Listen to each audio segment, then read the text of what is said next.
श्री गणेशाय नमः। प्रिय बंधुओं, ये भारतीय सनातन जीवन पद्धति जो है ना, इसमें तिलक लगाने का बड़ा ही महत्व है। अब आप ये समझ रहे होंगे, मन में सोच रहे होंगे, अरे भला रंगा चंगा माथे के ऊपर तिलक लगाने से क्या फ़ायदा होता है? कोई सा भी रंग है और शरीर के किसी भी भाग के ऊपर लगा लो, उससे क्या फ़र्क पड़ना है? ऐसा नहीं है बंधुओं। ये जो हमारे ऋषि और मुनियों ने ये खोज की है कि हमें शरीर के किन किन भागों में तिलक लगाना चाहिए, वैसे तो 12 भागों में, यानी 12 स्थान ऐसे हैं जहाँ तिलक लगाए जाते हैं, परंतु यहाँ पर मात्र हम ये जो भौहों के बीच का ये स्थान है ना, यहीं की चर्चा कर रहे हैं।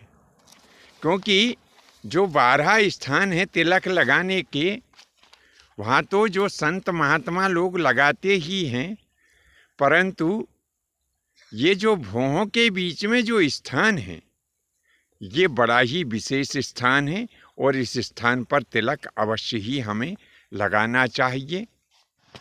अब ये दोनों भौहों के बीच में ऐसा क्या है जहाँ पर हमारे ऋषि और मुनि भी तिलक लगाने का आदेश कर गए हैं और हम भी वहाँ पर तिलक लगाने का कह रहे हैं?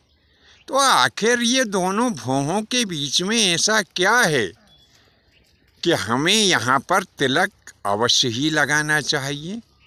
तो ये जो दोनों भौहों के बीच का ये जो स्थान है, यहाँ पर हमारे मस्तिष्क की बहुत सारी जो नसें हैं, नाड़ियाँ हैं, इनका योग है।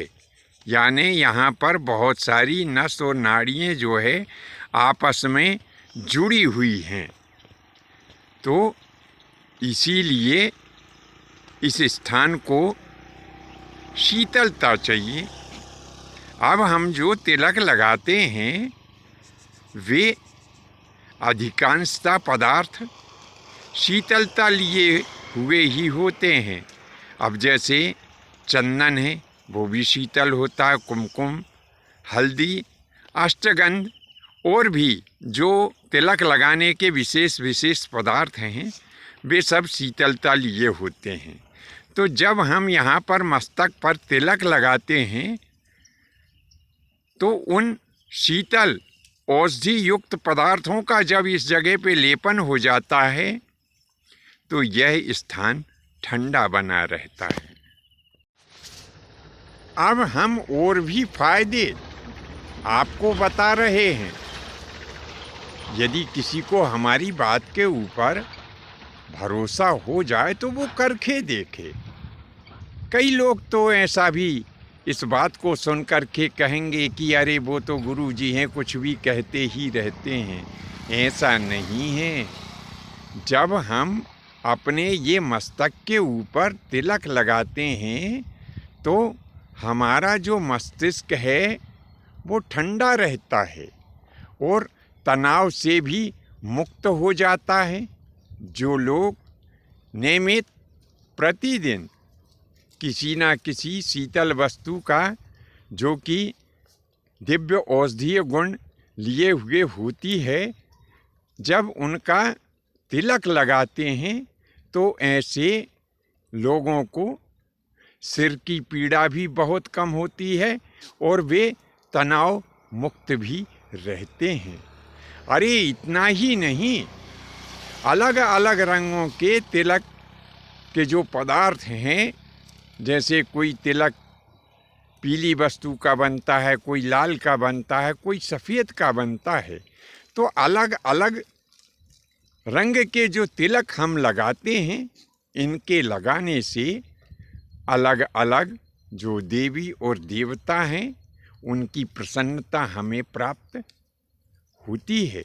इस संबंध में फिर कभी हम दूसरे विषय के साथ में दूसरे भाग में उपस्थित होंगे। उस भाग में हम आपको ये बताने की कोशिश करेंगे कि किस देवता की प्रसन्नता के लिए किस रंग का तिलक हमें लगाना चाहिए।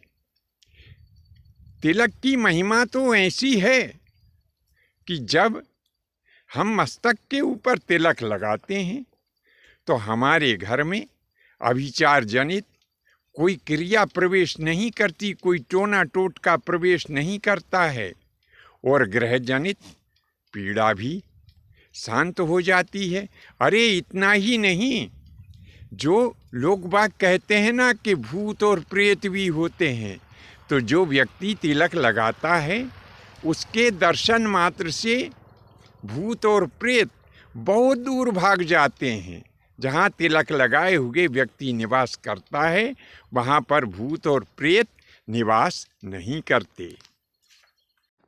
अब यहाँ पर हम इतना और कह देते हैं कि भैया मिलावट का ज़माना है, तो आप जब भी तिलक योग पदार्थ खरीदें, कोई वस्तु जो जिसका आप तिलक लगाना चाहते हैं वो खरीदें, तो किसी विश्वसनीय दुकान से ही खरीदें।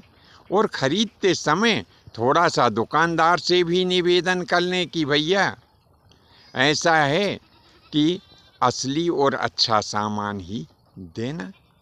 तो लगभग इतना तो हम विश्वास कर ही सकते हैं कि दुकानदार फिर आपको असली और अच्छा ही सामान देंगे।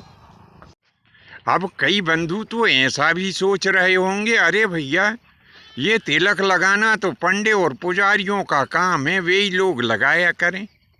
ऐसा नहीं है, तिलक तो हम सबको लगाना चाहिए, क्योंकि तिलक लगाने